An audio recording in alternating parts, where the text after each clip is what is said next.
شروع اللہ کے نام سے جو بڑا مہربان اور نہایت رحم فرمانے والا ہے۔ السلام علیکم معزز ناظرین و سامعین، امید کرتا ہوں کہ آپ سب اللہ کے فضل و کرم سے ٹھیک ہیں، اور اللہ تعالیٰ سے دعا کرتا ہوں کہ اللہ تعالیٰ آپ لوگوں کو خوش و خرم رکھے اور آپ لوگوں کی تمام تکالیف پریشانیوں کو دور فرمائے۔ آج کی ویڈیو کا عنوان ہے: عورت کو اعتکاف میں بیٹھنے کے لیے کیا شوہر کی اجازت ضروری ہے؟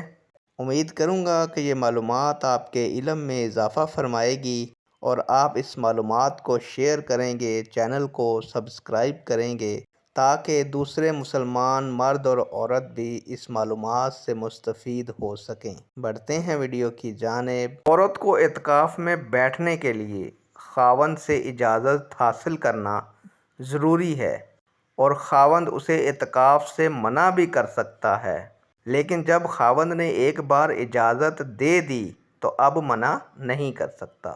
نیک دعاؤں کے ساتھ آپ سے اجازت چاہوں گا۔ اللہ تعالیٰ آپ لوگوں کا حامی و ناصر ہو۔ اللہ حافظ۔